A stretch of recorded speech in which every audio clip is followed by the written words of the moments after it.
kalian semua yang terlibat, ini belum ada perintah pengadilan.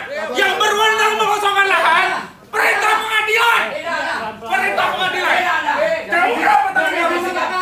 Kamu kosongkan. Kalian semua nggak bisa.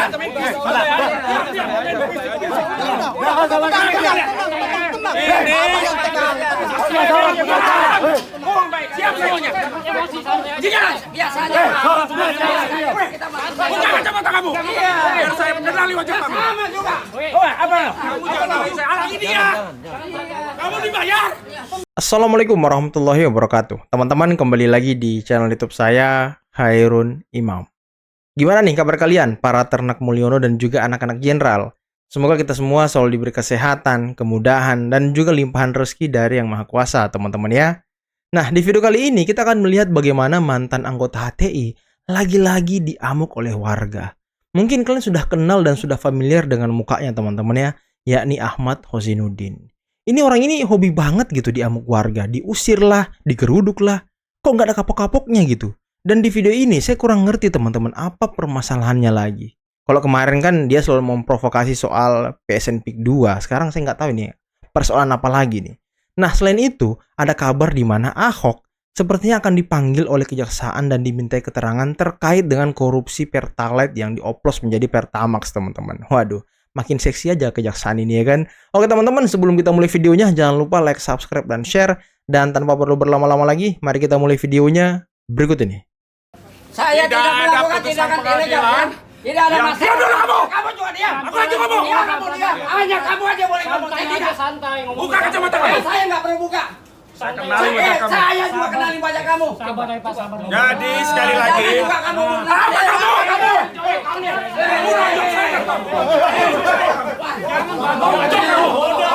Santai Pak. Sebentar ketemu kami. Amankan aja deh. Polisi bawa, amankan polisi, Dengarin dulu. amankan Pak Polisi, amankan. Saya masih ngomong belum selesai.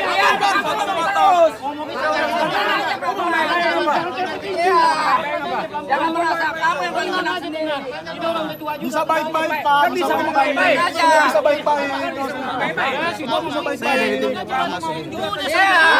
baik-baik, Lagi kamu nyuruh saya nggak ngomong. Pengacara itu kerjanya ngomong. bisa baik-baik. Yang baik-baik apa?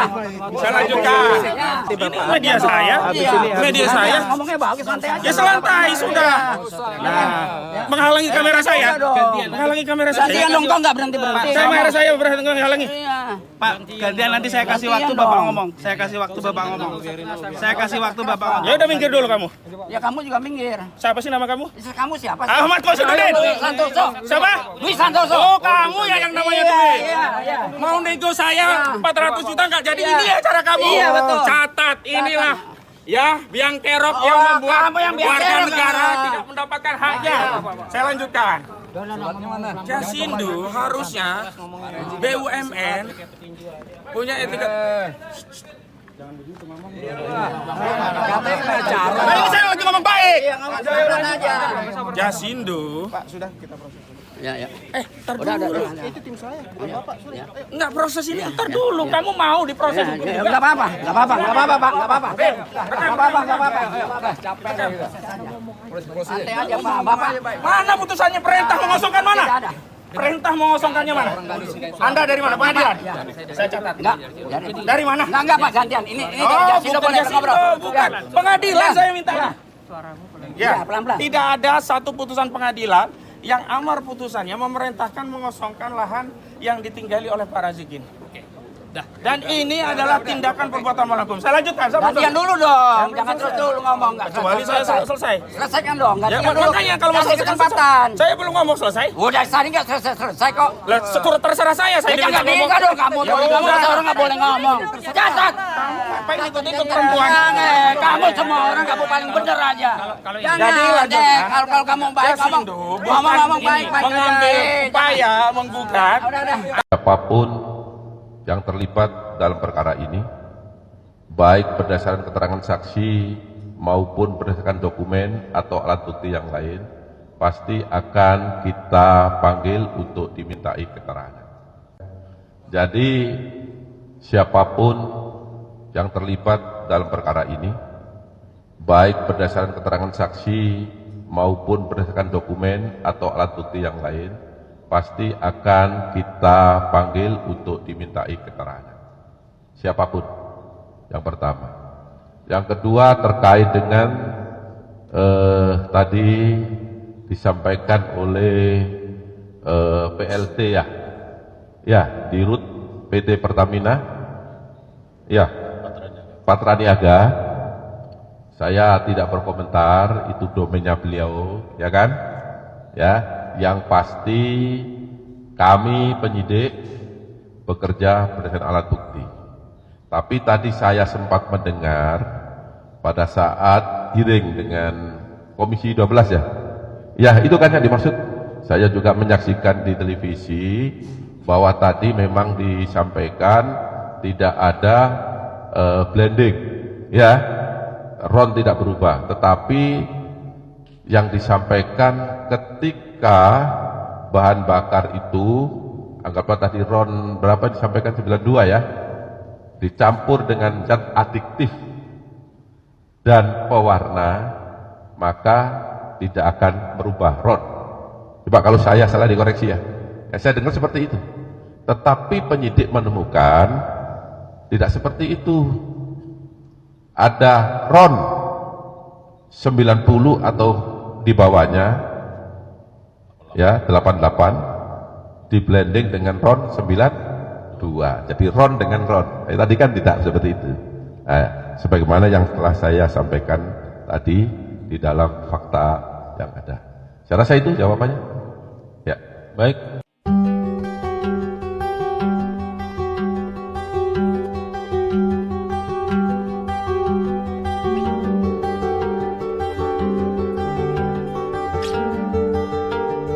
Mas Taufik dengar digebrak meja. Laks ini partai milik keluarga. Terus saya dipecat. Nah 2007-2008 saya dipansuskan dan motor pansusnya itu adalah PDIP. Penjoliman yang luar biasa ini. Kalau dibandingkan Hasto nggak ada apa-apanya ini. Ya Hasto nggak ada apa-apanya dengan ini. Memang kita ini kalau menginjak itu tidak berasa. Kalau kita diinjak itu berasa banget, apalagi haknya tajam gitu loh. Saya tuh bersama Mbak Mega tuh membangun demokrasi Indonesia, membangun partai PDI, dan jadi PDIP bersama-sama gitu. Saya masih muda, 30-an. Jadi saya jadi bendahara, ya. Bahkan saya diancam-ancam juga. Ancaman zaman Orde Baru kan luar biasa. Tidak ada yang mau kasih uang. Jadi ya kekuatan keuangan pribadi ya, dengan ancaman segalanya akhirnya Mbak Mega berhasil kan. Nah setelah itu tahun 99 kongres pertama saya juga ketua kongres. Saya yang cari duit ya semuanya lah. Ketua kongres, pelaksana kongres itu saya. Dan kita menang. Nah jadi di dalam pemerintahan ya. Setelah itu diambil over mungkin oleh Mas Taufik Kimas. Ya. Singkat cerita Megawati kalah jadi presiden. Saya matur sama Mbak Mega, Mbak kalau pemilu udah kalah itu artinya apa ora payu saya bilang. Bener dong. Seperti sabun di supermarket nggak ada yang beli ya ora payu gitu loh. Tapi bisa. Itu kan kayak kompetisi produk juga. Iya sama. Kan? Jadi piye Laks? Ya. Kemasannya kita rubah, sabunnya sama kan, kemasannya lebih menarik. Artinya apa ya, kasih anak-anak muda lah siapa yang memimpin Mbak Mega seperti Pak Harto jadi Dewan Pembina, anggaran dasarnya juga lebih dirubah, Dewan Pembina yang lebih berkuasa. Mas Taufik dengar, digebrak meja. Laks ini partai milik keluarga, tidak boleh orang pegang. Saya saya tengok Mbak Mega diem aja. Kita kan sama-sama bangun partai, kapan jadi keluarganya? Keluarga Bung Karno apa keluarga Kimas? Saya tanya Mbak Mega. Tapi Mbak Mega diam aja. Tapi setelah itu saya dengan teman-teman menggalang gerakan pembaruan di PDIP. Nah kurang berkenan lah ceritanya, singkat aja. Terus saya dipecat semua dengan beberapa orang itu dipecat. Nah Setelah itu kita bikin partai baru tahun 2005 ya. Nah 2007-2008 saya dipansuskan, dan motor pansusnya itu adalah PDIP. Kasus tanker Pertamina. Nah kasus tanker Pertamina itu berawal dari amar putusan KPPU, Komisi Pengawasan Usaha lah. Jadi sebetulnya itu udah salah kaprah juga. KPPU menuduh orang korupsi, amar putusannya nyasar-nyasar ke tipikor gitu loh. Kerugian negaranya akibat korupsi yang dilakukan oleh saya, padahal KPPU hanya dimandatkan menghitung kerugian negara akibat persaingan usaha yang tidak sehat. Nah keputusan KPPU itu di copy paste aja oleh pansus. Oke. Dan saya Pansus DPR yang dimotori oleh PDIP. Dan di situ di copy paste secara ya bahwa saya korupsi sekian banyak. Ini udah ngaco semuanya. Dan KPK sudah menyelidiki dari 2004, 3 tahun. Mereka tidak menemukan kerugian negara dan pelanggaran. Ya, KPK dipanggil oleh pansus yang dimotori oleh PDIP, Profesor Dr. Gayus Lumbuun di situ. Gayus Ya, Lumbuun. iya. Dia bilang panggil KPK. Kok belum ketemu ini? Katanya. Kalian nggak becus. Jadi masyarakat tidak perlu mengagung-agungkan KPK. Ambil oper Kejaksaan Agung. Diambil oper oleh Kejaksaan Agung. KPK mengatakan belum mendapatkan keyakinan adanya kerugian negara. Jaksa Agung pun waktu itu Pak Hendarman Supanji, Jampitsusnya Kimas Yahya. Dipaksa saya dijadikan tersangka. Jadilah saya tersangka. Ya kan seperti Hasto itu jadi tersangka. 18 bulan saya dicekal.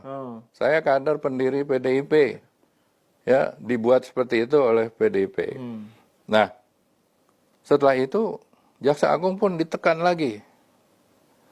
Dikatakan, kenapa saya tidak dipenjara? Cepat dipenjara. Tapi kan dikatakan juga ini perlu hitungan BPK kerugiannya berapa. Nggak perlu hitungan BPK katanya. Penjara. Ini si Pak Gayus itu Iya, ya? jadi akhirnya singkat cerita ya dibuat gelar perkara BPK, BPKP, KPK dan penyidik kejaksaan. Ternyata tidak ada kerugian negara. Dan ada keputusan Mahkamah Agung PK mengenai amar putusan KPPU dibatalkan gitu loh. Jadilah saya di SP3. Setelah di SP3 Gayus bilang lagi, ini nggak benar katanya. Harus pindah dari Jampitsus ke Jampidum. Gitu. Pokoknya Laksana Soekardi harus masuk penjara. Gitu. Nah, disinilah dengan kasus Hasto. Saya ingat kembali tulisan saya dan pengalaman saya. Jadi kalau penjoliman yang luar biasa ini, kalau dibandingkan Hasto nggak ada apa-apanya ini. Ya Hasto nggak ada apa-apanya dengan ini. Benar Pak. Tapi orang nggak peduli. Memang kita ini kalau menginjak itu tidak berasa. Kalau kita diinjak itu berasa banget. Apalagi haknya tajam gitu loh. Ya kan? Nah ini sebuah inkonsistensi dari perjuangan penegakan hukum yang dilakukan oleh PDIP. Nah teman-teman, itulah tadi beberapa video yang bisa kita simak, yang bisa kita saksikan pada kesempatan kali ini. Dan menarik ya, bagaimana mantan HTI ini lagi-lagi diamuk oleh orang. Kira-kira permasalahannya apa teman-teman? Coba kalian komen di bawah ya, menurut kalian tentang peristiwa Ahmad Hozinuddin ini. Karena kan terakhir dia diamuk atau dikeroyok oleh warga ketika aksi di Banten gitu. Dan dia diusir di sana teman-teman karena suka memprovokasi. Nah kalian sih nggak tahu ini karena apa nih. Nah yang kedua, ada berita dari Kejaksaan Agung yang berpotensi dan berpeluang memanggil Ahok untuk dimintai keterangan terkait dengan korupsi Pertalite Pertamax ini. Karena kan Ahok menjabat sebagai komisaris beberapa tahun gitu di Pertamina. Mungkin 3-4 tahun teman-teman ya. Dan kemarin dia sudah gembar-gembor kalau sudah melakukan bersih-bersih, sudah melakukan penyelamatan ini itu. Tapi kok ya ini korupsinya luar biasa banget gitu. Apakah ada keterlibatan Ahok? Waduh, nanti kita tunggu bagaimana penjelasan dari kejaksaan teman-teman ya. Tentunya setelah memanggil Ahok. Nah, terakhir bagaimana Pak Laksamana Soekardi mendapatkan mungkin perlakuan yang kurang enak dari partainya sendiri, yang dimana dia juga menjadi pendirinya teman-teman, yakni PDIP.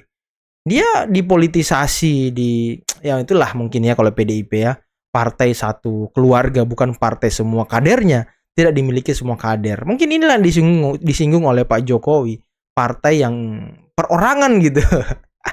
Dan Pak Jokowi ingin membuat partai yang betul-betul dimiliki oleh semua anggotanya. Nah, inilah yang ingin diterapkan juga kalau saya dengar ya dari PSI. Jadi pemilihan ketua umumnya nanti itu di vote. Sistemnya vote teman-teman. Vote dari semua anggota dari PSI. Ini keren nih. Musyawarahnya memang benar-benar musyawarah ya kan. Bukan partai dimiliki oleh satu orang. Seperti Megawati kali ya. Oke teman-teman, mungkin cukup sekian dulu video kali ini. Jangan lupa like, subscribe, dan share videonya. Akhir kata, billahi taufiq wal hidayah. Wassalamualaikum warahmatullahi wabarakatuh.